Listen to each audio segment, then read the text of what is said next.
ಚೆನ್ನಾಗಿರೋದು ತಿಳ್ಕೊತೀನಿ. ನಾನು ಕೂಡ ಚೆನ್ನಾಗಿದ್ದೀನಿ. ಸೊ ಇವತ್ತಿನ ಟಾಪಿಕ್ ಏನು ಅಂತ ಹೇಳ್ಬಿಟ್ಟು ನೀವು ಆಲ್ರೆಡಿ ತಮ್ನಲ್ಲಿ ಟೈಟಲ್ ಎಲ್ಲ ನೋಡಿ ನೀವು ತುಂಬ ಕ್ಯೂರಿಯಾಸಿಟಿಯಿಂದ ಓಪನ್ ಮಾಡಿರ್ತೀರಾ ಅಂತ ಅನ್ಕೋತೀನಿ. ಸೊ ಇವತ್ತಿನ ವಿಡಿಯೋದಲ್ಲಿ ಬಂದು ನನಗೆ ಗೊತ್ತಿರೋ ಅಂಥದ್ದನ್ನು ನಾನು ಮಾಡಿರೋದು, ಸೊ ಅದನ್ನು ನಿಮ್ಮ ಜೊತೆ ಶೇರ್ ಮಾಡ್ಕೊತಾ ಇದ್ದೀನಿ ಅಷ್ಟೇ. ಸೊ ನಾನು ಕೂಡ ಎಲ್ಲೂ ಕಾಪಿ ಮಾಡಿಲ್ಲ ಅಥವಾ ನಾನು ಯಾರ ಹತ್ರನೂ ಏನೋ ತಿಳ್ಕೊಂಡಿಲ್ಲ. ಬಟ್ ಹೆಲ್ತಿ ಫುಡ್ ಅನ್ನೋದೊಂದು ಮಾತ್ರ ಖಂಡಿತವಾಗ್ಲೂ ಗೊತ್ತು. ಸೊ ಅದಕ್ಕೋಸ್ಕರ ಅದನ್ನು ಮಾತ್ರ ನಿಮ್ಮ ಜೊತೆ ಶೇರ್ ಮಾಡ್ತಾ ಇದ್ದೀನಿ. ಸೊ ತುಂಬ ಅದು ನ್ಯೂ ಮಾಮ್ಸ್ಗಂತೂ ತುಂಬ ಕನ್ಫ್ಯೂಷನ್ ಇರುತ್ತೆ. ಏನು ಮಾಡೋದು, ಸ್ನ್ಯಾಕ್ಸ್ಗೆ ಡೈಲಿ ಏನು ಕೊಡೋದು, ಹಂಗೆ ಹಿಂಗೆ ಅಂತ ತುಂಬ ತಲೆನೋವಿರುತ್ತೆ. ಸೊ ಅಂಥವ್ರಿಗೆಲ್ಲ ಹೆಲ್ಪ್ ಆಗಲಿ ಅಂತ ಹೇಳ್ಬಿಟ್ಟು, ಯಾಕಂದರೆ ನನಗೂ ಅದೇ ರೀತಿ ಟೆನ್ಷನ್ ಏನೇ ಇವಾಗ. ಸೊ ಡೈಲಿ ಒಂದೊಂದು ಏನಾದರೂ ಮಾಡ್ಕೊಡ್ಬೇಕು ಅಂತಂದರೆ ಸೊ ತುಂಬ ಟೆನ್ಷನ್ ಆಗುತ್ತೆ. ಲಾಸ್ಟ್ ಇಯರ್ ಏನಂದರೆ ಸ್ಕೂಲಲ್ಲಿ ಅವನಿಗೆ ಟೈಮ್ ಟೇಬಲ್ ಕೊಟ್ಬಿಟ್ಟಿದ್ರು ನನ್ನ ಮಗನಿಗೆ. ಇಂಥದ್ದೇ ಕೊಡಬೇಕು, ಡ್ರೈ ಫ್ರೂಟು, ಬಿಸ್ಕೆಟು, ಪ್ರತಿಯೊಂದು ಅದೇ ರೀತಿ.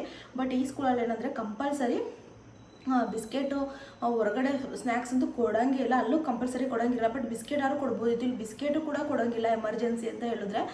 ಸೊ ಡ್ರೈ ಫ್ರೂಟ್ಸು ಅಥವಾ ವೆಜಿಟೇಬಲ್ಸು ಈ ರೀತಿ ಸಲಾಡ್ಸ್ ಮಾಡಿ ಏನಾದರೂ ಸರಿ ಹೋಮ್ ಮೇಡ್ ಕುಕ್ ಮಾಡಿ ಮನೇಲೇ ಕೊಡಬೇಕಿತ್ತು. ಸೊ ಹೊರಗಡೆ ಫುಡ್ ಕೊಡೋಂಗಿರಲಿಲ್ಲ. ಸೊ ನನಗೆ ಅವಾಗ ಒಂದು ಟೆನ್ಷನ್ ಇತ್ತು. ಬಟ್ ಅದು ಹೆಂಗೆ ಅಂತ ಗೊತ್ತಿಲ್ಲ. ಹಾಗೆ ತಿಂಡಿ ಮಾಡ್ತಿದ್ದೆ ಅಲ್ವಾ, ಅವ್ನಿಗೆ ಸ್ವಲ್ಪ ಇದ್ರಲ್ಲಿ ಮಾಡ್ಬೋದಲ್ವ ಅದ್ರಲ್ಲಿ ಮಾಡ್ಬೋದಲ್ವ ಅಂತ ನಾನು ಯೋಚನೆ ಮಾಡಿ ಸ್ವಲ್ಪ ರೀತಿ ಮಾಡಿ ಅವನಿಗೆ ಪ್ಯಾಕ್ ಮಾಡಿ ಕೊಟ್ಬಿಡ್ತೀನಿ. ಸೊ ತುಂಬ ಲೇಟ್ ಮಾಡಲ್ಲ. ಸೊ ಪ್ಲೀಸ್ ಈ ವಿಡಿಯೋನ ಸ್ಟಾರ್ಟ್ ಮಾಡೋದಕ್ಕೂ ಮುಂಚೆ ಇನ್ನೂ ಯಾರಾದರೂ ನನ್ನ ಚಾನಲ್ ಸಬ್ಸ್ಕ್ರೈಬ್ ಮಾಡ್ಕೊಂಡಿಲ್ಲ ಅಂದರೆ ಈಗಲೇ ಹೋಗಿ ಸಬ್ಸ್ಕ್ರೈಬ್ ಮಾಡ್ಕೊಳ್ಳಿ. ಹಾಗೆ ಲೈಕ್ ಮಾಡಿ, ಶೇರ್ ಮಾಡಿ, ಕಮೆಂಟ್ ಮಾಡೋದು ಮಾತ್ರ ಮರಿಬೇಡಿ. ಸೊ ಹೋಗಿ ನೋಡ್ಕೊ ಬನ್ನಿ. ಫುಲ್ ರೆಸಿಪಿ ಎಲ್ಲ ನಿಮಗೂ ಹೆಲ್ಪ್ ಆಗುತ್ತೆ ಅಂತ ತಿಳ್ಕೊತೀನಿ ನಾನು. ಸೊ ನಾನು ಆಮೇಲೆ ಸಿಗ್ತೀನಿ. ಫ್ರೆಂಡ್ಸ್, ಇವಾಗ ನಾನು ಫಸ್ಟ್ ರೆಸಿಪಿ ಯಾವುದನ್ನ ಶೇರ್ ಮಾಡ್ತಾಯಿದ್ದೀನಿ ಅಂತ ಹೇಳಿದ್ರೆ, ಸೊ ಅದು ಹೆಸರು ಬೇಳೆ, ಕೋಸಂಬರಿ ಅಂತ ಹೇಳ್ತಾರೆ ನೋಡಿ. ಸೊ ಅದನ್ನು ನಾನು ಇವತ್ತು ಅವನಿಗೆ ಸ್ನ್ಯಾಕ್ಸ್ ಆಗಿ ಮಾಡಿಕೊಡೋಣ ಅಂತ ಹೇಳಿಬಿಟ್ಟು ರೆಡಿ ಮಾಡ್ತಾಯಿದ್ದೀನಿ. ಸ್ವಲ್ಪ ನಾನು ನೆನೆಯೋಕೆ ಇಟ್ಟಿದ್ದೆ ಆಲ್ರೆಡಿ. ಒಂದು ಹಾಫ್ ಆನ್ ಅವರ್ ಮುಂಚೆನೇ ಫಸ್ಟ್ ಎದ್ದ ತಕ್ಷಣ ನೆನೆಯೋಕೆ ಇಟ್ಬಿಟ್ರೆ ಬೇಗನೆ ಪ್ರಿಪೇರ್ ಮಾಡ್ಕೊಬಿಡ್ಬೋದು. ಈಗ ನೀಟಾಗೆಲ್ಲ ಕಂಪ್ಲೀಟಾಗಿ ವಾಶ್ ಮಾಡಿಬಿಟ್ಟು ಸ್ವಲ್ಪನೇ ನೆನೆಯೋಕೆ ಇಟ್ಟಿದ್ದೆ. ಹಾಗೆಯೇ ಜೊತೆಗೆ ನಾನು ಕ್ಯಾರೆಟ್ನ ತುರ್ಕೊಂಡು ಹಾಗೆ ಸೌತೆಕಾಯಿನೂ ಕೂಡ ಚಿಕ್ಕದಾಗಿ ಚಾಪ್ ಮಾಡಿಕೊಂಡು ಕೊತ್ತಂಬರಿ ಸೊಪ್ಪು ಕಟ್ ಮಾಡ್ಕೊಂಡಿದ್ದೆ. ನಾನು ಹಸಿಮೆಣ್ಸಿಕಾಯಿನ ಯೂಸ್ ಮಾಡ್ತಾಯಿಲ್ಲ, ಯಾಕಂದರೆ ಮಕ್ಕಳಲ್ವ, ಅವ್ರಿಗೆ ಇನ್ನೂ ಚಿಕ್ಕದಾಗಿ ಕಟ್ ಮಾಡಿ ಹಾಕ್ಬಿಟ್ರೆ ಎತ್ತು ಹಾಕ್ಬಿಟ್ಟು ತಿನ್ನಬೇಕು ಆ ರೀತಿ ಎಲ್ಲ ಇನ್ನೂ ಅವ್ರಿಗೆ ಗೊತ್ತಾಗೋದಿಲ್ಲ ಅಲ್ವಾ.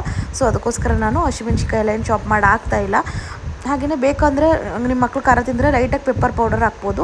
ನಾನಿಲ್ಲಿ ನೋಡ್ತಾ ಇರ್ಬೋದು ಕ್ಯಾರೆಟ್ ತುರಿ, ಹಾಗೆಯೇ ಸಣ್ಣದಾಗಿ ಚಾಪ್ ಮಾಡಿರೋಂಥ ಸೌತೆಕಾಯಿ, ಕೊತ್ತಂಬರಿ ಸೊಪ್ಪು, ಹಾಗೆ ಕಾಯಿ ತುರಿ ಹಾಕಿದ್ರು ಕೂಡ ತುಂಬ ಚೆನ್ನಾಗಿರುತ್ತೆ ಟೇಸ್ಟು. ಹಾಕಿ ಸಾಲ್ಟ್ ಹಾಕಿ ಮಿಕ್ಸ್ ಮಾಡಿ ಇವಾಗ ಈ ರೀತಿ ಬಾಕ್ಸ್ಗೆ ನಾನು ಅವನಿಗೆ ಪ್ರಿಪೇರ್ ಮಾಡಿಕೊಡ್ತೀನಿ. ಇದಕ್ಕೊಂಥರ ಹೆಲ್ತಿಯಾಗಿ ತುಂಬ ಸ್ನ್ಯಾಕ್ಸ್ ಚೆನ್ನಾಗಿರುತ್ತೆ ಅಂತ ಹೇಳ್ಬೋದು, ಹೆಲ್ತಿನೂ ಕೂಡ. ಸೊ ನಿಮಗೂ ಈ ರೆಸಿಪಿ ಇಷ್ಟ ಆಯಿತು ಅಂತ ಹೇಳಿದ್ರೆ ಖಂಡಿತವಾಗ್ಲೂ ನನಗೆ ಕಮೆಂಟ್ ಮಾಡಿ ತಿಳಿಸೋದು ಮಾತ್ರ ಮರಿಬೇಡಿ.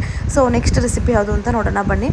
ಹಾಗೆಯೇ ನೆಕ್ಸ್ಟ್ ಬಂದುಬಿಟ್ಟು ಹಾಗೆ ನಾನು ಇವಾಗ ಒಂದು ಪ್ಯಾನನ್ನು ಬಿಸಿ ಮಾಡಿ ಇಟ್ಕೊಂಡಿದ್ದೀನಿ. ಎಲ್ಲ ಪ್ರಿಪೇರ್ ಮಾಡಿ ಇಟ್ಕೊಂಡಿರ್ತೀನಲ್ವ, ಸೊ ಅದಕ್ಕೆ ಇವಾಗ ಬಿಸಿ ಮಾಡೋದಕ್ಕೆ ಇಟ್ಕೊಂಡಿದ್ದೀನಿ.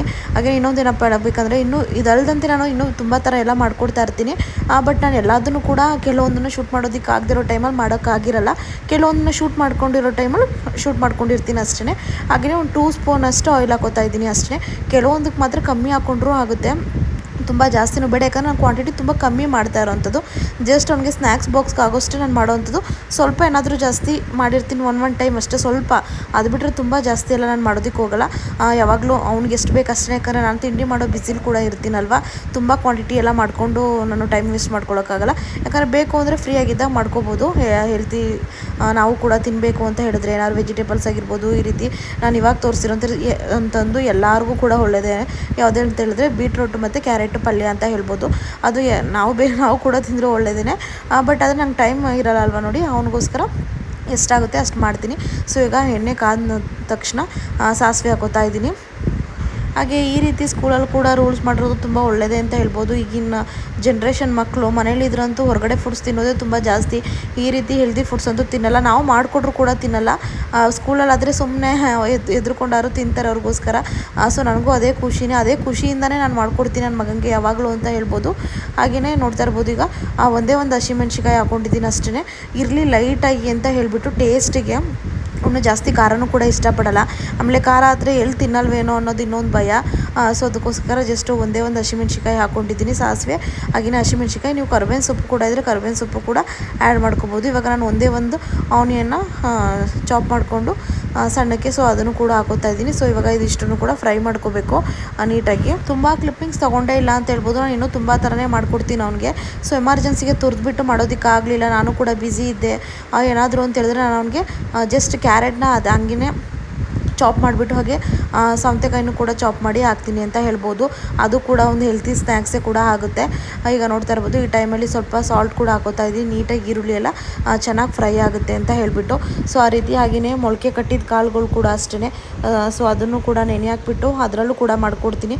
ಅದ್ರದ್ದು ಕ್ಲಿಪ್ಪಿಂಗ್ಸ್ ಮಿಸ್ ಆಗಿಬಿಟ್ಟಿದೆ. ನಾನು ವೀಡಿಯೋ ಶೂಟ್ ಮಾಡಿದ್ದು ನಂಗೆ ತುಂಬ ನೆನಪು, ಬಟ್ ಕ್ಲಿಪ್ಪಿಂಗ್ಸ್ ಮಿಸ್ ಆಗಿಬಿಟ್ಟಿದೆ. ಇವತ್ತು ಕೂಡ ನಾನು ವೀಡಿಯೋ ಎಡಿಟ್ ಮಾಡ್ತಾ ಇದ್ದೀನಿ. ಇವತ್ತು ಕೂಡ ಅವನಿಗೆ ಹುರುಳಿಕಾಳು ಮತ್ತು ಹಸಿರು ಕಾಳು ಎರಡನ್ನೂ ಮೊಳಕೆ ಕಟ್ಬಿಟ್ಟೆ ಮಾಡಿಕೊಟ್ಟಿದ್ದೆ ಸ್ಕೂಲ್ಗೆ ಸ್ನ್ಯಾಕ್ಸು. ಬಟ್ ನಾನು ಇದೇ ವೀಡಿಯೋ ಅಂತ ಹೇಳ್ಬಿಟ್ಟು ನಾನು ಕ್ಲಿಪ್ಪಿಂಗ್ಸ್ ತೊಗೊಳ್ಳಿಲ್ಲ, ನೋಡಿದ್ರೆ ವೀಡಿಯೋ ಮಿಸ್ ಆಗಿಬಿಟ್ಟಿದೆ ಅಂತ ಹೇಳ್ಬೋದು. ಹಾಗೆಯೇ ಈಗ ನೆಕ್ಸ್ಟ್ ನೋಡಿದ್ರಲ್ವ ಈರುಳ್ಳಿ ಎಲ್ಲ ಫ್ರೈ ಆದಮೇಲೆ ಕ್ಯಾರೆಟು ಮತ್ತು ಬೀಟ್ರೋಟ್ನ ತುರಿದಿಟ್ಕೊಂಡಿದ್ದೆ ಅಲ್ವಾ, ಸೊ ಅದನ್ನು ಕೂಡ ಇವಾಗ ಹಾಕ್ತಾಯಿದ್ದೀನಿ ನೀಟಾಗಿ ಫ್ರೈ ಮಾಡ್ಕೊಳ್ಳೋಣ ಅಂತ ಹೇಳ್ಬಿಟ್ಟು. ಸೊ ಬೀಟ್ರೋಟು ಇದ್ದರೆ ಬೀಟ್ರೋಟ್ ಒಂದೇ ಹಾಕ್ಬೋದು, ಅಥವಾ ಇಲ್ಲ ಕ್ಯಾರೆಟ್ ಒಂದಿದೆ ಅಂದರೆ ಕ್ಯಾರೆಟ್ನು ಕೂಡ ಒಂದೇ ಹಾಕ್ಬೋದು. ಯಾಕಂದರೆ ತುರಿದು ಈ ರೀತಿ ಫ್ರೈ ಮಾಡಿಕೊಟ್ರು ಕೂಡ ಕ್ಯಾರೆಟು ಒಂಥರ ಸ್ವೀಟಾಗಿ ಅದು ಕೂಡ ಚೆನ್ನಾಗಿರುತ್ತೆ. ಸೊ ಯಾವ ರೀತಿನಾದರೂ ಮಾಡ್ಕೋಬೋದು. ನನಗೆ ಇವಾಗ ನನ್ನ ಮಗನ ಹೆಲ್ತಿ ಸ್ನ್ಯಾಕ್ಸ್ ಮಾಡುವಾಗ ನನಗೆ ಎಲ್ಲ ಐಡಿಯಾ ಬರ್ತಿದೆ. ಹೌದಲ್ವ, ಯಾವ್ದ್ರಲ್ಲಾದ್ರೂ ಒಂದೊಂದು ಪಲ್ಯ ಅಂತ ಹೆಂಗಾದರೂ ಕೂಡ ಮಾಡಿಕೊಡ್ಬೋದಲ್ವ, ಎಷ್ಟು ಹೆಲ್ತಿಯಾಗಿರುತ್ತೆ ಇದೆಲ್ಲ ಅಂತ ಹೇಳ್ಬಿಟ್ಟು ನನಗೆ ಇವಾಗ ಗೊತ್ತಾಗ್ತಾ ಇದೆ. ನಾನು ಹಂಗೆ ಒನ್ ಟೈಮ್ ಜಸ್ಟ್ ಬೀಟ್ರೋಟ್ ಇಲ್ಲ ಅಂತ ಹೇಳಿದ್ರೆ ನಮ್ಮ ಮನೇಲಿ ಕ್ಯಾರೆಟ್ ಇದ್ದರೆ 2 ಕ್ಯಾರೆಟ್ ತುರಿದ್ಬಿಟ್ಟು ಅವ್ನಿಗೆ ಇದೇ ರೀತಿ ಫ್ರೈ ಮಾಡಿ ಕೊಟ್ಬಿಡ್ತೀನಿ, ಅಥವಾ ಒಂದೊಂದು ಸಲ ಹಾಗೆ ಹಾಕ್ಬೇಕಂದ್ರೆ ಹಾಗೆ ಹಾಕ್ಬಿಟ್ಟಾದ್ರೂ ಕೊಡ್ತೀನಿ. ಸೊ ಇದೇ ರೀತಿ ಮಾಡ್ತೀನಿ ಅನ್ನೋದು ಇಲ್ಲ, ತುಂಬ ಹಿಂಗೆ ಡಿಫ್ರೆಂಟಾಗಿ ಮಾಡ್ತಿರ್ತೀನಿ. ಸೊ ಇನ್ನೂ ಯಾವ ಥರ ಮಾಡ್ತಿರ್ತೀನಿ ಅಂತ ಏನಾದರೂ ನಿಮಗೆ ಬೇಕು ರೆಸಿಪಿ ಅಂತ ಹೇಳಿದ್ರೆ ಖಂಡಿತ ನನಗೆ ನೀವು ಕಮೆಂಟ್ ಸೆಕ್ಷನಲ್ಲಿ ತಿಳಿಸಿದ್ರೆ ನಾನು ವ್ಲಾಗಲ್ಲೇ ನಿಮ್ಮ ಜೊತೆ ಆ್ಯಡ್ ಮಾಡ್ತಾ ಹೋಗ್ತೀನಿ ಇನ್ಮೇಲೆ ಅಂತ ಹೇಳ್ಬೋದು. ಯಾಕಂದರೆ ಸಪ್ರೇಟ್ ಕ್ಲಿಪ್ಪಿಂಗ್ಸ್ ತೊಗೊಂಡು ಇಟ್ಕೊಂಡು ತುಂಬ ದಿನ ಆಗಿರುತ್ತಲ್ವ, ಸೊ ನನಗೂ ಮರ್ತೋಗ್ಬಿಡುತ್ತೆ ವೀಡಿಯೋ ಶೂಟ್ ಮಾಡ್ಕೊಂಡಿದ್ದೀನಿ ಅಂತ ಅನ್ಕೋಬಿಡ್ತೀನಿ. ಇನ್ಮೇಲೆ ಬೇಕಾದರೆ ನಾನು ಒಂದೊಂದು ಡೈಲಿ ವ್ಲಾಗ್ ಮಾಡುವಾಗ ಅದೇ ಕ್ಲಿಪ್ಪಿಂಗ್ಸು ಕೂಡ ಹೆಲ್ತಿ ಸ್ನ್ಯಾಕ್ಸ್ ರೆಸಿಪಿ ಕ್ಲಿಪ್ಪಿಂಗ್ಸು ಕೂಡ ನಿಮ್ಮ ಜೊತೆ ಆ್ಯಡ್ ಮಾಡ್ತಾ ಹೋಗ್ತೀನಿ. ಇದು ಬಿಟ್ಟು ನಾನು ಬೇರೆ ಯಾವ್ದಾದ್ರು ಮಾಡ್ತೀನಲ್ಲ, ಸೊ ಆವಾಗ ನೋಡ್ತಾ ಇರ್ಬೋದು ಇವಾಗ ಬೀಟ್ರೋಟು ಕ್ಯಾರೆಟ್ ಎರಡನ್ನೂ ಕೂಡ ಚೆನ್ನಾಗಿ ಫ್ರೈ ಮಾಡ್ಕೋತಾ ಇದ್ದೀನಿ. ಚೆನ್ನಾಗಿ ಫ್ರೈ ಆಗಿದೆ ಅಂತ ಗೊತ್ತಾದ ಮೇಲೆ ಸೊ ನಾನು ಫುಲ್ಲು ಲೆಂತಿಯಾಗಿ ಹೇಳ್ಕೊಂಡು ಹೋಗ್ತಾಯಿಲ್ಲ, ಸ್ಮಾಲಾಗಿ ಎಕ್ಸ್ಪ್ಲೈನ್ ಮಾಡಿಕೊಂಡು ನಿಮ್ಮ ಜೊತೆ ಶೇರ್ ಮಾಡ್ತಾಯಿದ್ದೀನಿ. ತುಂಬ ಮಾಡೋದನ್ನೇ ತೋರಿಸೋದು ತುಂಬ ಟೈಮಿಂಗ್ಸ್ ಕೂಡ ಲೆಂತಿ ಆಗುತ್ತೆ. ಪ್ರೋಸೆಸ್ ಹೆಂಗಿದ್ರು ನಿಮಗೆ ಗೊತ್ತಿರುತ್ತೆ ಆಲ್ಮೋಸ್ಟ್ ಈ ರೀತಿ ಎಲ್ಲ, ಬಟ್ ಒಂದು ಐಡಿಯಾ ಕೊಡ್ತಾಯಿದ್ದೀನಿ, ಈ ರೀತಿಯೂ ಮಾಡ್ಕೊಡ್ಬೋದು ಸ್ನ್ಯಾಕ್ಸ್ ಅಂತ ಅಷ್ಟೇ. ಸೊ ಹಾಗೆಯೇ ಲಾಸ್ಟಲ್ಲಿ ಕಾಯಿ ತುರಿ ಮತ್ತು ಕೊತ್ತಂಬರಿ ಸೊಪ್ಪು ಹಾಕೋತಾ ಇದ್ದೀನಿ. ಇದು ಒಂಥರ ಎಕ್ಸ್ಟ್ರಾ ಟೇಸ್ಟೇ ಕೊಡುತ್ತೆ ಅಂತ ಹೇಳ್ಬೋದು. ಸೊ ಇದು ಹಾಕೋದ್ರಿಂದ ಸೊ ಮಿಸ್ ಮಾಡಬೇಡಿ. ಸೊ ಅದಕ್ಕೆ ನಾನು ಸ್ವಲ್ಪ ಕಾಯಿ ತುರಿ ಮತ್ತು ಕೊತ್ತಂಬರಿ ಸೊಪ್ಪು ಎರಡನ್ನೂ ಕೂಡ ಹಾಕ್ಕೊಂಡು ಇವಾಗ ಒಳ್ಳೆ ಒಂದು ಚೆನ್ನಾಗಿ ಮಿಕ್ಸ್ ಕೊಡ್ತಾ ಇದ್ದೀನಿ. ಫ್ರೆಂಡ್ಸ್ ಫೈನಲಿ ಬೀಟ್ರೋಟು ಕ್ಯಾರೆಟು ಪಲ್ಯ ಕೂಡ ರೆಡಿ ಆಯಿತು, ಒಂದು ಹೆಲ್ತಿ ಸ್ನ್ಯಾಕ್ಸ್ ಕೂಡ ರೆಡಿ ಆಯಿತು ಅಂತ ಹೇಳ್ಬೋದು. ಸೊ ಇವಾಗ ಇದನ್ನು ಕೂಡ ನಾನು ಬಾಕ್ಸ್ಗೆ ಹಾಕಿ ಫುಲ್ ಕ್ಲೋಸ್ ಮಾಡ್ತಾಯಿದ್ದೀನಿ. ಇದು ಕೂಡ ನಿಮಗೆ ಇಷ್ಟ ಆಯಿತು ಅಂತ ಅನ್ಕೋತೀನಿ. ಸೊ ಇಷ್ಟ ಆದರೆ ಪ್ಲೀಸ್ ಕಮೆಂಟ್ ಸೆಕ್ಷನಲ್ಲಿ ತಿಳಿಸೋದು ಮಾತ್ರ ಮರಿಬೇಡಿ ಅಂತ ಹೇಳ್ತೀನಿ. ಸೊ ಹಾಗೆ ನೆಕ್ಸ್ಟ್ ರೆಸಿಪಿ ಬಂದು ಫ್ರೆಂಡ್ಸ್ ಹಾಗೆ ನೆಕ್ಸ್ಟ್ ಬಂದು ಈ ರೀತಿ ನೋಡ್ತಾ ಇರ್ಬೋದು ನೀವೇ, ಬೀನೀಸು ಮತ್ತು ಕ್ಯಾರೆಟ್ ಎರಡನ್ನೂ ಕೂಡ ಸಣ್ಣದಾಗಿ ಚಾಪ್ ಮಾಡಿಕೊಂಡು ಈ ರೀತಿ ಫಸ್ಟು ನಾನು ಬಾಯ್ಲ್ ಮಾಡ್ಕೋತಾ ಇದ್ದೀನಿ. ನೀಟಾಗಿ ಇದರಲ್ಲೇ ಬೆಂದುಬಿಟ್ರೆ ಆರಾಮ್ಸೆ ಫ್ರೈ ಮಾಡ್ಕೊಬಿಡ್ಬೋದು. ಆಮೇಲೆ ಫುಲ್ ನಾವು ಡೈರೆಕ್ಟ್ ಫ್ರೈಗೆ ಹಾಕ್ತೀವಿ ಈ ರೀತಿ ಎಲ್ಲ ಬೇಯಿಸ್ ಅಂತ ಹೇಳಿದ್ರೆ ತುಂಬ ಹೊತ್ತು ಟೈಮು ಕೂಡ ಹಿಡಿಯುತ್ತೆ, ಒಂದೊಂದು ಚೆನ್ನಾಗಿ ಬೆಂದು ಇರೋಲ್ಲ. ಸೊ ಅದಕ್ಕೋಸ್ಕರ ನಾನು ಏನು ಮಾಡ್ತೀನಿ, ಈ ರೀತಿ ಫಸ್ಟೇ ಸ್ವಲ್ಪ ಸಾಲ್ಟ್ ಕೂಡ ಹಾಕ್ಕೊಬಿಟ್ಟು ಬೀನೀಸು ಕ್ಯಾರೆಟ್ ಎರಡೇ ಈ ರೀತಿ ಹಾಕ್ಕೊಂಡು ಚೆನ್ನಾಗಿ ಬಾಯ್ಲ್ ಮಾಡ್ಕೋತೀನಿ ಅಂತ ಹೇಳ್ಬೋದು. ನೀಟಾಗೆಲ್ಲ ಚೆನ್ನಾಗಿ ಬೆಂದಿದೆ ಅಂತ ಗೊತ್ತಾದಮೇಲೆ ಆ್ಯಸ್ ಯೂಶ್ವಲ್ ನಾನು ಒಂದು ಪ್ಯಾನ್ಗೆ ಒಂದು 2 ಸ್ಪೂನಷ್ಟು ಆಯಿಲ್ ಹಾಕ್ಕೊಂಡು, 1 ಸ್ಪೂನ್ ಹಾಕ್ಕೊಂಡ್ರೂ ಓಕೆನೇ, ಆಯಿಲ್ ಹಾಕ್ಕೊಂಡು ಹಾಗೆಯೇ ಸ್ವಲ್ಪ ಸಾಸಿವೆ ಹಾಕ್ಕೊಂಡು ಕಡಲೆಬೇಳೆನೂ ಕೂಡ ಹಾಕೋತೀನಿ. ಸೊ ಕಡಲೆಬೇಳೆ ಹಾಕ್ಕೊಂಡಷ್ಟು ಚೆನ್ನಾಗಿರುತ್ತೆ. ಜಸ್ಟ್ ಬೀನೀಸ್ ಪಲ್ಯಕ್ಕೂ ಕೂಡ ಕಡಲೆಬೇಳೆ ಹಾಕ್ತಾರೆ. ಸೊ ನೀವು ಬೀನೀಸಿಗೆ ಎರಡು ಯೂಸ್ ಮಾಡಿದ್ದಲ್ವ, ಸೊ ಇದಕ್ಕೂ ಕೂಡ ಕಡಲೆಬೇಳೆ ಎಲ್ಲ ಹಾಕಿ ಫ್ರೈ ಮಾಡಿದ್ರೆ ಮಕ್ಕಳು ಒಂದು ಎಕ್ಸ್ಟ್ರಾ ಟೇಸ್ಟು ಕೂಡ ಸಿಗುತ್ತೆ. ಸೊ ಅದಕ್ಕೇ ಆಯಿಲಲ್ಲೇ ನೀಟಾಗಿ ಕಡಲೆಬೇಳೆ ಕೂಡ ಹಾಕ್ತಾಯಿದ್ದೀನಿ. ಹಾಗೆ ನೀವು ಬೇಕಾದರೆ ಕರ್ಬೇವಿನ ಸೊಪ್ಪು ಕೂಡ ಇರುತ್ತೆ ಅಂತ ಹೇಳಿದ್ರೆ ಅದನ್ನು ಕೂಡ ಆ್ಯಡ್ ಮಾಡ್ಕೋಬೋದು, ಚೆನ್ನಾಗಿರುತ್ತೆ. ಹಾಗೆ ನಾನು ಹೇಳ್ದಾಗೆ ಯಾವಾಗಲೂ ಕೂಡ ಹಸಿಮೆಣ್ಸಿಕಾಯಿ ಹಾಕೋದಕ್ಕೆ ಹೋಗಲ್ಲ. ನನ್ನ ಮಗ ಒಂದು ಸಲ ಖಾರ ಅಂತ ಹೇಳ್ಬಿಡ್ತಾನೆ, ಒಂದು ಹಾಕಿದ್ರು ಅಷ್ಟೇ. ನಂಗೆ ಅವ್ನು ತಿನ್ನೋದೇ ಮೇಯ್ನ್ ಇಂಪಾರ್ಟೆಂಟ್ ಅಲ್ವಾ. ಸೊ ಅದಕ್ಕೆ ಬೇಡ ಅಂತ ಹೇಳ್ಬಿಟ್ಟು ಒಂದು ಟೈಮ್ ನಾನು ಹಾಕೋದಿಲ್ಲ, ಎಲ್ಲೋ ಒಂದು ಸಲ ಮಾತ್ರ ನಾನು ಹಾಕೋದು. ಬೇಕು ಅಂದರೆ ನೀವು ಖಾರ ತಿಂತಾರೆ ನಿಮ್ಮ ಮಕ್ಕಳು ಅಂತ ಹೇಳಿದ್ರೆ ನೀವು ಒಂದು ಹಸಿಮೆಣ್ಸಿಕಾಯಿ ಕೂಡ ಆ್ಯಡ್ ಮಾಡ್ಕೋಬೋದು. ಹಾಗೆ ಈರುಳ್ಳಿನ ಕೂಡ ಚಾಪ್ ಮಾಡಿ ಇಟ್ಕೊಂಡಿದ್ದೆ. ಸೊ ಈರುಳ್ಳಿನೂ ಕೂಡ ಇವಾಗ ನೀಟಾಗಿ ಫ್ರೈ ಮಾಡ್ಕೋತಾ ಇದ್ದೀನಿ. ಇಲ್ಲಿ ಈರುಳ್ಳಿ ಎಲ್ಲ ಚೆನ್ನಾಗಿ ಫ್ರೈ ಆದಮೇಲೆ ನಾನು ಇವಾಗ ಇದಕ್ಕೆ ಬೀನೀಸ್ ಕ್ಯಾರೆಟ್ ನಾನು ಬಾಯ್ಲ್ ಮಾಡಿ ಇಟ್ಕೊಂಡಿದ್ದೆ ನೋಡಿ. ಸೊ ಅದನ್ನು ಕೂಡ ಇವಾಗ ಇದ್ರೊಳಗಡೆ ಆ್ಯಡ್ ಮಾಡ್ಕೋತಾ ಇದ್ದೀನಿ, ಇವಾಗ ಫ್ರೈ ಮಾಡ್ಕೊಳ್ಳೋಣ ಅಂತ ಹೇಳಿಬಿಟ್ಟು. ಸೊ ಕೆಲವರು ಡೈರೆಕ್ಟ್ ಕೂಡ ಹಾಕ್ಬೋದು, ನಾನು ಕೂಡ ಡೈರೆಕ್ಟಾಗಿ ಹಾಕಿದ್ದೀನಿ. ನಾನು ಡಯಟ್ ಮಾಡುವಾಗೆಲ್ಲ ಈ ರೀತಿ ಮಾಡ್ಕೊಂಡಾಗ, ಬಟ್ ಮಕ್ಳಿಗಲ್ವ ತುಂಬ ಸಾಫ್ಟಾಗಿ ಬೆಂದಿರೋದ್ರಷ್ಟು ತುಂಬ ಚೆನ್ನಾಗಿ ಟೇಸ್ಟಾಗೂ ಕೂಡ ಸಿಗುತ್ತೆ, ಅವರು ಆರಾಮ್ಸೆ ತಿನ್ಬೋದು. ನಾವಾದರೆ ಹೆಂಗೋ ಸ್ವಲ್ಪ ಅಡ್ಜಸ್ಟ್ ಮಾಡ್ಕೋಬೋದು, ಬಟ್ ಮಕ್ಳಿಗಲ್ವ ಈ ರೀತಿ ಬೇಯಿಸ್ಬಿಟ್ಟು ಈ ರೀತಿ ಒಗ್ಗರಣೆ ಮಾಡ್ಕೊಂಡ್ರೆ ತುಂಬ ಚೆನ್ನಾಗಿರುತ್ತೆ. ಫ್ರೆಂಡ್ಸ್ ಹಾಗೆಯೇ ನಾವು ಬಾಯ್ಲ್ ಮಾಡಿದ್ದೀವಿ ಅಂದ ತಕ್ಷಣ ಅದು ಜಸ್ಟ್ ಏನೋ ಲೈಟಾಗಿ ಫ್ರೈ ಮಾಡಿಬಿಡೋದಲ್ಲ, ನೀಟಾಗಿ ಡೀಪ್ ಫ್ರೈ ಮಾಡಿ ತುಂಬ ಟೇಸ್ಟು ಕೂಡ ಚೆನ್ನಾಗಿರುತ್ತೆ. ಹಾಗೆ ಮತ್ತೆ ನಾನು ಎಲ್ಲ ನೀಟಾಗಿ ಫ್ರೈ ಮಾಡಿದ್ಮೇಲೆ ಸೊ ಇವಾಗ ನಾನು ಲಾಸ್ಟಲ್ಲಿ ಕೊತ್ತಂಬರಿ ಸೊಪ್ಪನ್ನು ಕೂಡ ಚಾಪ್ ಮಾಡಿ ಇಟ್ಕೊಂಡಿದ್ದೆ. ಕೊತ್ತಂಬರಿ ಸೊಪ್ಪು ಹಾಗೆಯೇ ಕಾಯಿ ತುರಿ ಕೂಡ ಇದಕ್ಕೂ ಆ್ಯಡ್ ಮಾಡ್ಕೊತಾ ಇದ್ದೀನಿ. ಕಾಯಿ ತುರಿ ಈ ರೀತಿ ಪಲ್ಯ ಮಾಡಿದಾಗ ಯಾವುದಕ್ಕೆ ಹಾಕೊಂಡ್ರು ಅಷ್ಟೇ ಎಕ್ಸ್ಟ್ರಾ ಟೇಸ್ಟೇ ಕೊಡುತ್ತೆ. ಕೊತ್ತಂಬರಿ ಸೊಪ್ಪು ಕಾಯಿ ತುರಿ ನೆಕ್ಸ್ಟ್ ಲೆವೆಲ್ ಟೇಸ್ಟೇ ಇರುತ್ತೆ ಅಂತ ಹೇಳ್ಬೋದು. ಸೊ ನನಗೆ ಹಿಂಗೆ ಅನಿಸುತ್ತೆ ಯಾವಾಗಲೂ ಕೂಡ. ಸೊ ನಿಮಗೂ ಇದೇ ರೀತಿ ಅಂತ ಅನಿಸಿದ್ರೆ ಸೊ ಕಮೆಂಟ್ ಮಾಡಿ ತಿಳಿಸಿ. ನಾನು ಆಲ್ರೆಡಿ ತರಕಾರಿ ಬೇಯುವಾಗಲೇ ನಾನು ಸಾಲ್ಟ್ ಹಾಕಿರೋದ್ರಿಂದ ಸೊ ಇದಕ್ಕೇನು ಹಾಕ್ಕೊಳ್ಳಿಲ್ಲ ನಾನು. ಸೊ ಅದರಲ್ಲೇ ಸಾಲ್ಟ್ ಇತ್ತಲ್ವ ಅಂತ ಹೇಳಿಬಿಟ್ಟು ಸೊ ಈಗ ನೋಡಿ, ಈಗ ಫೈನಲ್ ಆಗಿ ಕೂಡ ಒಂದೊಳ್ಳೆ ಮಿಕ್ಸ್ ಕೊಡ್ತಾ ಇದ್ದೀನಿ. ಸೊ ಇದು ಕೂಡ ಒಂದು ಹೆಲ್ತಿ ಸ್ನ್ಯಾಕ್ಸ್ ಅಂತ ನಾನು ಪ್ರಿಫರ್ ಮಾಡ್ತೀನಿ. ಸೊ ನಿಮಗೂ ಅದೇ ರೀತಿ ಅನ್ನಿಸ್ತಿದೆಯಾ ನಾನು ಎಲ್ಲ ಸ್ನ್ಯಾಕ್ಸ್ ರೆಸಿಪೀಸ್ನ ನೋಡಿ ಅಂತ ಖಂಡಿತವಾಗ್ಲೂ ಕಮೆಂಟ್ ಮಾಡಿ ತಿಳಿಸಿ, ನನಗೂ ಖುಷಿ ಆಗುತ್ತೆ. ಫ್ರೆಂಡ್ಸ್ ಇವಾಗ ಫೈನಲಿ ಬಾಕ್ಸ್ ಕೂಡ ಹಾಕಿಟ್ಟಿದ್ದಾಯಿತು. ಸೊ ನೋಡ್ತಾ ಇರ್ಬೋದು, ಇದು ಒಂದು ಒಳ್ಳೆ ಹೆಲ್ತಿ ಸ್ನ್ಯಾಕ್ಸ್ ರೆಸಿಪಿ. ಹಾಗೆಯೇ ಇದನ್ನು ನನ್ನ ಮಗನಿಗೆ ಕೊಟ್ಟರೆ ಖಂಡಿತವಾಗ್ಲೂ ಮನೇಲಿ ಅಂತೂ ಅವ್ನು ತಿನ್ನೋದಿಲ್ಲ. ಇಲ್ಲಿ ತನಕ ತಿಂದಿಲ್ಲ, ನಿಜ ಹೇಳ್ಬೇಕಂತ ಹೇಳಿದ್ರೆ ಅವ್ನು ಯಾವಾಗಲೂ ತಿನ್ನೋದಿಲ್ಲ. ಸ್ಕೂಲಲ್ಲಿ ಹಾಕ್ಕೊಟ್ರೆ ಮಾತ್ರ ಬಾಕ್ಸ್ ಖಾಲಿ ಮಾಡ್ಕೊಂಡು ಬರ್ತಾನೆ. ಸೊ ಮನೇಲಿ ಮಾತ್ರ ತಿನ್ನೋದಿಲ್ಲ. ಸೊ ಅದಕ್ಕೆ ನಾನು ಅವನಿಗೆ ಸ್ಕೂಲ್ಗೆ ಈ ರೀತಿ ಆದಷ್ಟು ಹೆಲ್ತಿಯಾಗಿರೋದನ್ನು ಮಾಡ್ಕೊಡೋದಕ್ಕೆ ಟ್ರೈ ಮಾಡ್ತೀನಿ. ಹಾಗೆ ನೆಕ್ಸ್ಟ್ ರೆಸಿಪಿ ಬಂದರೆ ಸೊ ಫ್ರೂಟ್ಸು. ಸೊ ನೋಡ್ತಾ ಇರ್ಬೋದು, ನಾನು ಆ್ಯಪಲ್ನು ಕೂಡ ಮೇಲ್ಗಡೆ ನೀಟಾಗಿ ಸಿಪ್ಪೆ ಎಲ್ಲ ತೆಗೆದು ಕಟ್ ಮಾಡಿ ಹಾಕಿದ್ದೀನಿ. ಹಾಗೆಯೇ ಕಿತ್ತಲೆಯನ್ನು ಕೂಡ ಅಷ್ಟೇ ನಾನು ಆರೆಂಜು. ಸೊ ಅದನ್ನು ನೀಟಾಗಿ ಸಿಪ್ಪೆ ಎಲ್ಲ ತೆಗೆದು ಈ ರೀತಿ ಹಾಕ್ಕೊಡ್ತೀನಿ. ಯಾಕಂದರೆ ಆ್ಯಪಲ್ಲು ಮೇಲ್ಗಡೆ ಫುಲ್ಲು ವೈಟ್ ಕಲರ್ದು ಏನಂತ ಹೇಳ್ತಾರೆ ಆ ರೀತಿ ತುಂಬ ಇರುತ್ತೆ.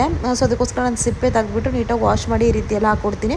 ಸೊ ತುಂಬ ಎಮರ್ಜೆನ್ಸಿ ಏನೋ ಕೆಲಸ ಇರುತ್ತೆ ಅಂದಾಗ ಈ ರೀತಿ ಆಪ್ಷನ್ ಇಟ್ಕೋಬೋದು. ಸೊ ಫ್ರೂಟ್ಸ್ ಇದ್ದರೆ ಬೇಗ ಕಟ್ ಮಾಡಿ ಹಾಕ್ಬಿಡ್ಬೋದು. ಸೊ ಎಮರ್ಜೆನ್ಸಿ ಅಂತ ಏನಾದರೂ ನೀವು ಕೂಡ ಕೆಲಸ ಮಾಡ್ತಿದ್ರೆ ಸೊ ಎಲ್ಲಾದರೂ ಹೊರಗಡೆ ಹೋಗಬೇಕು ಅನ್ನೋ ಪ್ರೋಗ್ರಾಮ್ ಎಲ್ಲ ಇದ್ದಾಗ ಇದು ಹೆಲ್ತಿನೂ ಆಗುತ್ತೆ, ಹಾಗೆ ಬೇಗ ಆಗೋದಕ್ಕೂ ಹೆಲ್ಪ್ ಆಗುತ್ತೆ ಅಂತ ಹೇಳ್ಬೋದು.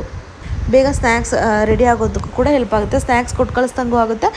ಸೊ ಹೆಲ್ತಿಯಾಗಿರುತ್ತೆ ಅಂತ ಹೇಳ್ಬಿಟ್ಟು ಸೊ ಇದು ಕೂಡ ನೆಕ್ಸ್ಟ್ ಬಂತು ಅಂತ ಹೇಳಿದ್ರೆ ಸೊ ನೋಡ್ತಾ ಇರ್ಬೋದು ಏನಪ್ಪ ಇದು ಅಂತ. ಹೌದು, ನಾನು ನೈಟೇನೆ ಇಷ್ಟು ಕಡಲೆಕಾಳನ್ನ ನೆನೆ ಹಾಕ್ಬಿಟ್ಟು ಮಲಗಿದ್ದೆ. ಸೊ ನನ್ನ ಮಗನಿಗೆ ಸ್ಕೂಲ್ಗೆ ಸ್ನ್ಯಾಕ್ಸ್ ಎಷ್ಟು ಬೇಕಾಗುತ್ತೆ ನೋಡಿ, ಸೊ ಅಷ್ಟನ್ನು ಮಾತ್ರ ನಾನು ನೈಟೇ ನೆನೆ ಹಾಕಿಟ್ಟಿದ್ದೆ. ಸೊ ಇವಾಗ ನೆನೆ ಹಾಕಿಟ್ಟಿದ್ದಲ್ವ ಮತ್ತೆ ವಾಶ್ ಮಾಡಿಬಿಟ್ಟು ಇದನ್ನು ಬೇಯಿಸ್ಕೊತಾ ಇದ್ದೀನಿ, ಬಾಯ್ಲ್ ಮಾಡ್ಕೊತಾ ಇದ್ದೀನಿ. ನೋಡ್ತಾ ಇರ್ಬೋದು ತುಂಬ ಚೆನ್ನಾಗಿ ಬಾಯ್ಲ್ ಆಗಬೇಕಿದ್ದು. ಸೊ ತುಂಬ ಜಾಸ್ತಿ ಇದ್ದರೆ ಕುಕ್ಕರಲ್ಲೆಲ್ಲ ವಿಶಿಲ್ ಹಾಕ್ಸ್ಕೋಬೇಕು. ಬಟ್ ಇದು ಸ್ವಲ್ಪನೇ ಇರೋದಲ್ವ, ಸೊ ನಾನು ಈ ರೀತಿ ಪಾತ್ರೆಯಲ್ಲಿ ಹಾಕಿ ಇಟ್ಟಿದ್ದೀನಿ, ಬೇಗನೆ ಬೇಯ್ಕೊಳ್ಳುತ್ತೆ ಅಂತ ಹೇಳ್ಬಿಟ್ಟು. ವರಮಹಾಲಕ್ಷ್ಮಿ ಹಬ್ಬದ ಟೈಮಲ್ಲಿ ಉಗುರಿ ಅಂತ ಹೇಳ್ತಾರೆ ನೋಡಿ, ಆ ರೀತಿ ಮಾಡ್ತೀವಿ. ಹಾಗೆ ಗಣಪತಿ ಹಬ್ಬದ ಟೈಮಲ್ಲೂ ಕೂಡ ಪ್ರಸಾದ ಮಾಡ್ತೀವಿ. ಸೊ ಅದೇ ರೀತಿ ಸ್ಟೆಪ್ಪಲ್ಲೇ ಇದನ್ನು ಕೂಡ ಮಾಡೋವಂಥದ್ದು. ಸೊ ಅದೆಲ್ಲ ಚೆನ್ನಾಗಿ ಬಾಯ್ಲ್ ಆಗಿ ಬೆಂದಿದೆ ಅಂತ ಅಂದಮೇಲೆ ಇವಾಗ ನಾನು ಆ್ಯಸ್ ಯೂಶುವಲ್ ಮತ್ತೆ ಪ್ಯಾನ್ ಇಟ್ಕೊಂಡು 1 ಸ್ಪೂನಷ್ಟು ಆಯಿಲ್ ಹಾಕ್ಕೊಂಡಿದ್ದೀನಿ. ಹಾಗೆಯೇ ಎಣ್ಣೆ ಎಲ್ಲ ಕಾದಾದಮೇಲೆ ಸಾಸಿವೆನೂ ಕೂಡ ಹಾಕೋತಾ ಇದ್ದೀನಿ. ಅದನ್ನು ಸ್ವಲ್ಪ ಲೈಟಾಗಿ ಅಷ್ಟೇ. ಹಾಗೆಯೇ ಈರುಳ್ಳಿ, ಸೊ ಒಂದು ಈರುಳ್ಳಿ ಚಿಕ್ಕದಾದರೆ ಒಂದು ಸಾಕು, ದೊಡ್ಡದಾದರೆ ಅರ್ಧ ಈರುಳ್ಳಿನೇ ಸಾಕು. ಕೆಲವೊಂದಕ್ಕೆ ಈರುಳ್ಳಿ ಸ್ವಲ್ಪ ಜಾಸ್ತಿನೂ ಆಗಿಬಿಡುತ್ತೆ. ಟೇಸ್ಟಿಗೆ ಇರಲಿ, ಇದೆಲ್ಲ ಮಕ್ಕಳಿಗೆ ಉಪ್ಪು ಹುಳಿ ಖಾರ ಈ ರೀತಿ ಒಗ್ಗರಣೆ ಎಲ್ಲ ಮಾಡಿಕೊಟ್ರೆ ತುಂಬ ಇಷ್ಟಪಟ್ಟು ತಿಂತಾರೆ ಅನ್ನೋದೊಂದು ಅಷ್ಟೇ, ಇನ್ನೇನಿಲ್ಲ. ಸೊ ನಾನು ಅದಕ್ಕೆ ಅವನಿಗೆ ಸ್ವಲ್ಪ ಕ್ವಾಂಟಿಟಿಲಿ ಒಬ್ಬಂಗಾಗೋಷ್ಟೇ ನಾನು ಮಾಡಿಕೊಡೋವಂಥದ್ದು. ಸೊ ಈಗ ಈರುಳ್ಳಿನೂ ಕೂಡ ಹಾಕ್ಕೊಂಡು ಸೊ ಇವಾಗ ನೀಟಾಗೆಲ್ಲ ಫ್ರೈ ಮಾಡ್ಕೊತಾ ಇದ್ದೀನಿ. ಸೊ ಹಾಗೆಯೇ ನೆಕ್ಸ್ಟ್ ಬಂದು ಇದಕ್ಕೂ ಕೂಡ ನೀವು ಕರಿಬೇವಿನ ಸೊಪ್ಪು ಹಾಕೋಬೋದು. ನಾನು ಒಂದೊಂದ್ಸಲ ಇರುತ್ತೆ, ಒಂದೊಂದ್ಸಲ ಇರೋದಿಲ್ಲ, ಒಂದೊಂದ್ಸಲ ಮರೆತುಬಿಟ್ಟಿರ್ತೀನಿ, ಈ ರೀತಿ ಆಗುತ್ತೆ. ಸೊ ನಾನು ಈರುಳ್ಳಿ ಫ್ರೈ ಆಗೋಗ್ಲೇ ಸಾಲ್ಟು ಕೂಡ ಹಾಕ್ಕೊಂಡೆ. ಕರಿಬೇವಿನ ಸೊಪ್ಪು ಹಾಕೋಬೋದು. ಹಾಗೆ ಮೆಣಸಿಕಾಯಿ ಕೂಡ ಬೇಕು ಅಂದರೆ ಖಾರಕ್ಕೆ ಅದನ್ನು ಕೂಡ ಆರಾಮ್ಸೆ ಆ್ಯಡ್ ಮಾಡ್ಕೋಬೋದು. ಈಗ ನಾನು ಬೇಯಿಸ್ಕೊಂಡಿದ್ದೆ ನೋಡಿ ಕಡಲೆಕಾಳೆಲ್ಲ ಯಾವ ರೀತಿ ಕಲರೆಲ್ಲ ಚೇಂಜ್ ಆಗಿದೆ ಅಂತ ಹೇಳ್ಬಿಟ್ಟು. ಸೊ ಇವಾಗ ಅದನ್ನು ಕೂಡ ಹಾಕ್ಕೊಂಡು ಇವಾಗ ಇಲ್ಲಿ ಫ್ರೈ ಮಾಡ್ಕೋತಾ ಇದ್ದೀನಿ. ನಾನು ಹೇಳ್ದೆಲ್ಲ ಬೇಯಿಸಿದ್ದೀನಿ ಅಂತ ಕೇರ್ಲೆಸ್ ಮಾಡಿಬಿಡಿ, ಇಲ್ಲೂ ಅಷ್ಟೇ ಸ್ವಲ್ಪ ನೀಟಾಗಿ ಫ್ರೈ ಮಾಡಿ. ಚೆನ್ನಾಗಿ ಫ್ರೈ ಮಾಡಿದಷ್ಟು ಟೇಸ್ಟು ಕೂಡ ತುಂಬ ಚೆನ್ನಾಗಿರುತ್ತೆ ಅಂತ ಹೇಳೋಕ್ಕೆ ಇಷ್ಟಪಡ್ತೀನಿ. ಸೊ ನಾನು ಚೆನ್ನಾಗೆಲ್ಲ ಫ್ರೈ ಮಾಡಿದ್ಮೇಲೆ ಆ್ಯಸ್ ಯೂಶುವಲ್ ಕೊತ್ತಂಬರಿ ಸೊಪ್ಪು ಮತ್ತು ಕಾಯಿ ತುರಿನ ಹಾಕೋತಾ ಇದ್ದೀನಿ. ಸೊ ಇದನ್ನು ಕೂಡ ಹಾಕ್ಕೊಂಡು ಒಂದೊಳ್ಳೆ ಮಿಕ್ಸ್ ಕೊಡ್ತೀನಿ ಅಂತ ಹೇಳ್ಬೋದು. ನಾನು ಹೇಳಿದಾಗೆ ಇದು ಕೂಡ ಒಂದು ಹೆಲ್ತಿ ಸ್ನ್ಯಾಕ್ಸ್ ರೆಸಿಪಿ ಆಯಿತು ಅಂತ ನಾನು ಅನ್ಕೋತೀನಿ. ಕಡಲೆಕಾಳು ಅಷ್ಟೇ ಮಕ್ಕಳನ್ನ ವೆಯ್ಟ್ ಗೇನ್ ಆಗೋದಕ್ಕೂ ಕೂಡ ತುಂಬ ಚೆನ್ನಾಗಿ ಹೆಲ್ಪ್ ಮಾಡುತ್ತೆ. ಸೊ ನಾನು ಇಷ್ಟು ತೋರಿಸಿರುವಂಥ ಸ್ನ್ಯಾಕ್ಸ್ ರೆಸಿಪಿ ಎಲ್ಲ ನಿಮಗೆ ಇಷ್ಟ ಆಯಿತು ಅಂತ ತಿಳ್ಕೊತೀನಿ. ಒನ್ ಟೈಮ್ ನಾನು ಹೇಳಿದ್ನಲ್ಲ, ಹಾಗೆ ಮೊಳಕೆ ಕಟ್ಟಿರೋ ಕಾಳನ್ನು ಕೂಡ ಮಾಡ್ಕೊಡ್ತೀನಿ. ಅದು ವಿಡಿಯೋ ಕ್ಲಿಪ್ಪಿಂಗ್ಸ್ ಮಿಸ್ ಆಗಿದೆ, ನನಗೆ ಕೂಡ ತುಂಬ ಬೇಜಾರಾಗ್ತಿದೆ. ಕ್ಯಾಪ್ಚರ್ ಮಾಡಿದೆ, ಹೆಂಗೆ ಮಿಸ್ ಆಯಿತು ಅಂತ ಗೊತ್ತಿಲ್ಲ. ಸೊ ಇಷ್ಟು ರೆಸಿಪಿ ಕೂಡ ನಾನು ತೋರಿಸಿದಂಥದ್ದು ಇವತ್ತು ನಿಮ್ಗೆ ಇಷ್ಟ ಆಯಿತು ಅಂತ ತಿಳ್ಕೊತೀನಿ. ಸೊ ಈಗ ನೋಡ್ತಾ ಇರ್ಬೋದು ಬಾಕ್ಸ್ ಕೂಡ ಇವಾಗ ರೆಡಿ ಮಾಡಿ ಇಟ್ಟಿದ್ದೀನಿ. ಹಾಗೆಯೇ ಇನ್ನೂ ತುಂಬಾ ಡಿಫ್ರೆಂಟಾಗೂ ಕೂಡ ಮಾಡ್ತಾ ಇರ್ತೀನಿ. ಸೊ ಖಂಡಿತ ಬೇಕು ಅಂತ ಹೇಳಿ ಕಮೆಂಟ್ ಮಾಡಿ ತಿಳಿಸಿದ್ರೆ ಅಪ್ಕಮಿಂಗ್ ಡೇಸಲ್ಲಿ ನಾನು ಬ್ಲಾಗ್ ಜೊತೆ ಹೆಲ್ತಿ ಸ್ನ್ಯಾಕ್ಸ್ ರೆಸಿಪಿನೂ ಕೂಡ ಇನ್ಮೇಲೆ ಶೇರ್ ಮಾಡ್ತಾ ಹೋಗ್ತೀನಿ ನಿಜವಾಗ್ಲೂ. ಸೊ ಫ್ರೆಂಡ್ಸ್ ನೋಡ್ಕೊಂಡು ಬಂದ್ರಿ ಅಲ್ವಾ, ಸೊ ಯಾವ ರೀತಿ ಹೆಲ್ತಿ ಸ್ನ್ಯಾಕ್ಸ್ ರೆಸಿಪಿನ ನಿಮ್ಮ ಮಕ್ಳಿಗೆ ಕೂಡ ಮಾಡ್ಕೊಡ್ಬೋದು ಅಂತ ಹೇಳ್ಬಿಟ್ಟು. ಸೊ ಹೌದು, ನಾನು ಮಾಡಿರೋವಂಥದ್ದನ್ನೆಲ್ಲ ನೀವು ಕೂಡ ಟ್ರೈ ಮಾಡ್ಬೋದು. ಹಾಗೆ ನನಗೆ ಯಾವ್ದಾದ್ರು ಗೊತ್ತಿಲ್ಲ, ಇನ್ನೂ ಯಾವ್ದಾದ್ರು ತುಂಬ ಈಸಿಯಾಗಿ ಆಗುತ್ತೆ ಅಂತ ಹೇಳಿದ್ರೆ ನೀವು ಖಂಡಿತ ಕಮೆಂಟ್ ಸೆಕ್ಷನಲ್ಲಿ ತಿಳಿಸ್ಬೋದು ನನಗೆ. ಹಾಗೆ ಇನ್ಸ್ಟಾ ಮತ್ತು ಫೇಸ್ಬುಕ್ ID ಕೂಡ ಡಿಸ್ಕ್ರಿಪ್ಷನ್ ಇರುತ್ತೆ, ಅಲ್ಲಾದರೂ ಕೂಡ ನೀವು ನನಗೆ ಮೆಸೇಜ್ ಮಾಡ್ಬೋದು. ಸೊ ನನಗೂ ಕೂಡ ಹೆಲ್ಪ್ ಆಗುತ್ತೆ. ಸೊ ನಾವು ಮಾಡೋದು ಕೂಡ ಒಬ್ರಿಗೆ ಹೆಲ್ಪ್ ಆಗಿದ್ರೆ ನಾವು ಒಬ್ಬರಿಂದ ಕಲಿಯೋದಿದ್ದೇ ಇರುತ್ತೆ ಲೈಫ್ ಅಂತಂದಮೇಲೆ. ಸೊ ಅದಕ್ಕೋಸ್ಕರ ನಿಮಗೆ ಯಾವುದಾದ್ರೂ ಗೊತ್ತಿರೋ ಇನ್ನೂ ಈಸಿಯಾಗಿ ಹೆಲ್ತಿ ರೆಸಿಪೀಸ್ ಇದ್ದರೆ ಖಂಡಿತವಾಗ್ಲೂ ನನಗೆ ತಿಳಿಸ್ಕೊಡಿ, ನಾನು ಕೂಡ ಟ್ರೈ ಮಾಡ್ತೀನಿ ನನ್ನ ಮಗನಿಗೋಸ್ಕರ, ಯಾಕಂದರೆ ಡೈಲಿ ಒಂದೊಂದು ಮಾಡಲೇಬೇಕಲ್ವಾ. ಸೊ ಅದಕ್ಕೋಸ್ಕರ ಹಾಗೆಯೇ ಅದರಲ್ಲೇ ಕಾಳುಗಳಲ್ಲಿ ತುಂಬ ವೆರೈಟಿಯಾಗಿ ಕೂಡ ಮಾಡ್ಬೋದು. ಬಟ್ ಮಾಡಿದಾಗೆಲ್ಲ ಪ್ರತಿ ಸಲ ವೀಡಿಯೋ ಶೂಟ್ ಮಾಡಿಲ್ಲ ನಾನು. ಒಂದೇ ಥರನೂ ಇದೇ ಥರ ಒಂದೊಂದಾಗಿ ದಿನ ಮಾಡ್ತಿರ್ತೀನಲ್ವ. ಸೊ ಅವಾಗ ಮಧ್ಯೆ ರೀತಿ ಶೂಟ್ ಮಾಡ್ಕೊಂಡಿದ್ದೀನಿ. ಸೊ ಇದನ್ನೇ ರಿಪೀಟ್ ಕೂಡ ಮಾಡ್ತೀನಿ ನಾನು. ಆದರೆ ಬಿಸ್ಕೆಟ್ ಆ ರೀತಿ ಒಂದು ದಿನನೂ ಹಾಕ್ಕೊಟ್ಟು ಕಳ್ಸಂಗಿಲ್ಲ ಅಲ್ವಾ, ಸೊ ಬಾಕ್ಸ್ಗೆ. ಸೊ ಅದರಿಂದ ಈ ರೀತಿ ಹೆಲ್ತಿ ಸ್ನ್ಯಾಕ್ಸ್ ರೆಸಿಪಿ ನನಗೆ ಸ್ವಲ್ಪ ಡಿಫಿಕಲ್ಟ್ ಅನ್ನಿಸ್ತು. ಸೊ ನಿಮಗೂ ಕೂಡ ಯಾಕೆ ಹೆಲ್ಪ್ ಆಗಬಾರ್ದು ಅಂತ ಹೇಳ್ಬಿಟ್ಟು ನಾನು ವಿಡಿಯೋ ಮಾಡಿದೆ ಅಷ್ಟೇ. ಯಾರಿಗಾದ್ರೂ ಒಬ್ರಿಗಾದ್ರೂ ಹೆಲ್ಪ್ ಆದರೂ ನನಗೆ ಖುಷಿನೇ ಅಂತ ಅಂದ್ಕೊಳ್ಳಿ. ಸೊ ನಿಮಗೂ ಇಷ್ಟ ಆಯಿತು ಅಂತ ತಿಳ್ಕೊತೀನಿ. ಸೊ ಪ್ಲೀಸ್ ಇಷ್ಟ ಆದರೆ ನನಗೆ ಕಮೆಂಟ್ ಮಾಡಿ ತಿಳಿಸಿ, ನಿಮಗೆ ಹೆಲ್ಪ್ ಆದರೆ ಖಂಡಿತವಾಗ್ಲೂ ನನಗೂ ಖುಷಿ ಆಗುತ್ತೆ ನೆಕ್ಸ್ಟ್ ಇದೇ ರೀತಿ ವಿಡಿಯೋ ಮಾಡೋದಕ್ಕೆ ಅಂತ ಹೇಳಿಬಿಟ್ಟು. ಸೊ ಇದರ ನಾನು ಲಾಸ್ಟ್ ಇಯರೇ ವಿಡಿಯೋ ಮಾಡಬೇಕಿತ್ತು, ಬಟ್ ಆಗಲಿಲ್ಲ. ಸೊ ಈ ಇಯರ್ ಅಂತೂ ನಾನು ಎಷ್ಟೇ ಬ್ಯುಸಿ ಇದ್ದರೂ ಕೂಡ ನಾನು ಸ್ನ್ಯಾಕ್ಸ್ ರೆಸಿಪಿನ ನಾನು ಕ್ಲಿಪ್ಪಿಂಗ್ಸ್ ಎಲ್ಲ ಆ್ಯಡ್ ಮಾಡಿ ಶೂಟ್ ಮಾಡಿ ಇಟ್ಕೊಂಡಿದ್ದೆ. ಸ್ಟಾರ್ಟಿಂಗಿಂದನೂ ಜೂನಿಂದನೂ ವೀಡಿಯೋ ಕ್ಲಿಪ್ಪಿಂಗ್ಸ್ ತೊಗೊಂಡು ಇಟ್ಕೊಂಡಿದ್ದೆ. ಸ್ವಲ್ಪ ಫ್ರೀ ಆದಾಗ ಇದನ್ನೆಲ್ಲ ಒಟ್ಟಿಗೆ ಆ್ಯಡ್ ಮಾಡಿ ನಿಮ್ಮ ಜೊತೆ ತೋರಿಸಿರೋವಂಥದ್ದು. ಇಷ್ಟ ಆಯಿತು ಅಂತ ತಿಳ್ಕೊತೀನಿ. ಸೊ ನೆಕ್ಸ್ಟ್ ವಿಡಿಯೋದಾಗ ಸಿಗ್ತೀನಿ. ಅಲ್ಲಿ ತನಕ ಬಾಯ್, ಟೇಕ್ ಕೇರ್.